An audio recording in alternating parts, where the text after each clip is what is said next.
तो वही स्टार्ट करते हैं लेक्चर 9। तो रूल 5 क्या बोलता है हमारे डिफ्रेंशिएशन का?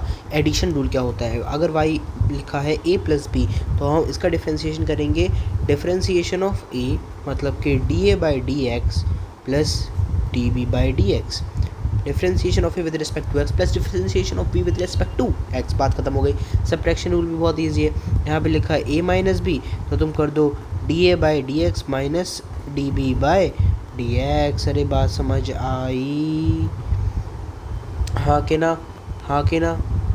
यस, इतनी बात समझ आएगी। प्रोडक्ट रूल क्या कहता है? मान लो a डॉट b है तो क्या करेंगे, तो ये हो जाएगा da by D x multiply B से plus D B by D x multiply A से।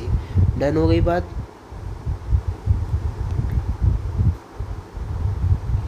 ठीक है, प्रोडक्ट रूल समझ में आ गया। अब आते हैं अपने कौन से रूल पे? बताओ भाई कौन से रूल पे?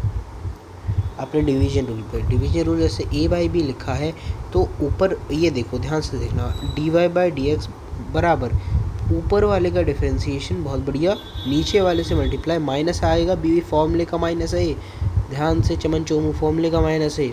तो d B by D x multiply करना है फिर ए से और नीचे जो है उसका स्क्वायर कर दो। बस ये हो गया तुम्हारा डिवीजन रूल। नोट करने वाली बात यह है कुछ चमन चुमू के लिए कि कॉस स्क्वायर एक्स बराबर होता है कॉस एक्स का होल स्क्वायर। अगर कहीं पे ये लिखा है ना कॉस एक्स का होल स्क्वायर तो उसका मतलब यही है कि वो कॉस स्क्वायर एक्स बताना चाह रहा है। बात डन हो गई। अब जैसे मैं देता हूँ y बराबर 2/x3। अब एक चमन चुमू बोलेगा सर यहाँ पे डिवीजन रूल से मैं यहाँ पे डिफ्रेंशिएशन कर दूंगा। मैंने अपने दिमाग का इस्तेमाल करके ये पता लगा लिया है कि यहाँ पे डिवीजन रूल लगेगा। फिर उस चमन चोमू के चाटा पड़ेगा और इसी रीज़न की वजह से उसका नाम चमन चोमू है, क्योंकि इसे तो तुम ऐसे भी लिख सकते हो x को ऊपर ले आके। भाई डिवीजन रूल तो वहाँ पे लगेगा ना जहाँ पे नीचे वाली चीज़ डिनोमिनेटर को ऊपर लाने में कहीं पे दर्द हो। यहाँ पे क्या तुम्हें किसी बॉडी के अपने पार्ट में कहीं दर्द हो रहा है? उसने बोला नहीं हो रहा सर, तो मैंने बोला ले आओ फिर।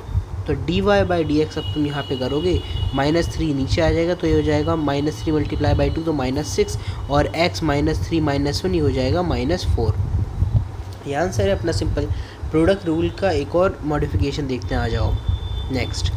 अगर लिखा है y बराबर a multiply by b multiply by c तो D Y by D X होगा D A by D x multiply by B C, बहुत बढ़िया, plus differentiation of D B by D x और multiply by A C plus differentiation of D C with respect to X. तो ये multiply हो जाएगा जिसके साथ नहीं, जो नहीं है यहाँ पे, कौन नहीं है? ए बी नहीं है तो ए बी से कर लो। ये हो गया सॉल्व। अगर तीन के दे रखा होगा अगर तुम्हारे क्वेश्चन में।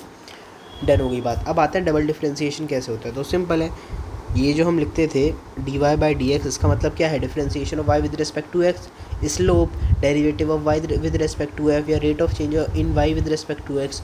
तो सिंपल है, differentiation of D Y by D X with respect to X करना है अगर डबल डिफ्रेंशिएशन करनी है। तो इसका मतलब डिफरेंशियल ऑपरेटर लेके आओ डी बाई डी एक्स और d Y by D x का ही तो तुम्हें दोबारा डिफ्रेंशिएशन करना था तो बस वही रख दो। मैंने वही रख दिया तो ये हो जाएगा d2, डी से डी देखो d2 y by D x square. ये हो गई डबल डिफ्रेंशिएशन। देखो ट्रिपल डिफ्रेंशिएशन देखना, डी बाई डी एक्स और d2 y by D x square पे डिफरेंशियल ऑपरेटर लगा दिया तो d3 y by D x cube, और 4 बार डिफ्रेंशिएशन करना है तो d4 y by D x की पावर 4 और 5 बार फिर 5 पे हो जाएगा, वो और कुछ नहीं। चेन रूल कैसे यूज़ करते हैं बाजा देखते हैं। चेन रूल को ही हमने आउटसाइड इनसाइड रूल यहाँ पे बना दिया है। आ जाओ, अब आउटसाइड इनसाइड रूल लगाते कहते हैं। सबसे पहले तो ये समझ आना चाहिए आउटसाइड इनसाइड रूल लगाने से पहले कि लगाना कहाँ पर है। वो तो अभी तुम भूल जाओ कि लगाते कैसे हैं, पहले लगाना कहाँ पर है। तो y बराबर साइन एक्स और एक्स क्यूब दे रखा है। सर यहाँ पे लगा सकते हैं क्या? भाई चमन चोमू, ये तो तुम प्रोडक्ट रूल से कर सकते हो। बहुत बढ़िया, नहीं लगा सकते, हटाओ। Sine x plus x square, क्या सर यहाँ पे लगा सकते हैं? भाई साफ एडिशन रूल दिख रहा है, नहीं लगा सकते, हटाओ दो। अब साइन एक्स क्यूब, क्या सर यहाँ लगा सकते हैं? यहाँ पे देखो, तुम मुझसे ये बात पूछ रहे हो क्या लगा सकते हैं? पहले तो तुम मुझे बताओ तुम इसे सॉल्व कर सकते हो क्या? जितना अभी तक हमने पढ़ा है डिफरेंशिएशन, तो मुझे सॉल्व करके दिखा दो। मैं क्या बोल रहा हूँ, जितना अभी तक डिफरेंशिएशन पढ़ा है तुम इसे सॉल्व करके दिखा दो। अब उस बंदे से होगा ही नहीं सॉल्व, फिर वो पूछेगा सर मैं इसे कैसे करूँ। यही तो अजीब व गरीब फंक्शन जब आ जाए, जब कोई रास्ता न दिखे तो सामने वो खड़ा मिलता है, कौन, आउटसाइड इनसाइड रूल। तो ये जो साइन लिखा है ये आउटसाइड फंक्शन, और ये जो अंदर एक्स क्यूब है ये इनर फंक्शन। तो पहले आउटसाइड का डिफरेंशिएशन कर दो, तो हो जाएगा कॉस एक्स क्यूब, फिर इनसाइड का डिफरेंशिएशन करेंगे मल्टीप्लाई करके, तो एक्स क्यूब का डिफरेंशिएशन हो जाएगा 3x²। लो ये तुम्हारा आंसर आ चुका है। तो चेन रूल समझ में आ गया कैसे लगाना है, बढ़िया तरीके से हमने एग्जांपल भी देख लिया। अब आते हैं पार्शियल डिफरेंशिएशन पे।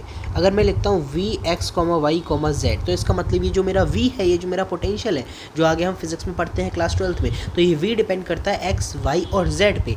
अब मैं इसका पार्शियल डिफरेंशिएशन की मुझे ज़रूरत इसीलिए ही तो पड़ी है क्योंकि वी तीनों चीज़ों पर डिपेंड कर रहा है। ऐसा नहीं है यहाँ पे कि मेरा वाई है वो एक्स पे डिपेंड कर रहा है, मैं इसका डिफरेंशिएशन कर दूंगा dy/dx, नहीं, ऐसा तो है ही नहीं। मेरी ये जो v वाली चीज़ है ये किसी एक फंक्शन पे डिपेंड कर ही नहीं रही है, ये 3 पे डिपेंड कर रही है, एक से ज़्यादा है इसके फंक्शन। तो जब भी एक से ज़्यादा फंक्शन है तभी ये चीज़ पैदा हो गई, कौन, पार्शियल डिफरेंशिएशन। होता कैसे है सर, अब ये बताओ। तो dv/dx, लेकिन जब ये कर रहे होगे तुम तो उसमें y और z को कांस्टेंट मान लेना, प्लस dv/dy, और यहाँ पे तुम अब y के रेस्पेक्ट में कर रहे हो तो x और z को कांस्टेंट मान लो, प्लस dv/dz, अब जब z के रेस्पेक्ट में कर रहे हो तो x और y को कांस्टेंट मान लो। लो तुम्हारा पार्शियल डिफरेंशिएशन हो जाएगा। मज़ा, डन हो गया यहाँ पे लेक्चर।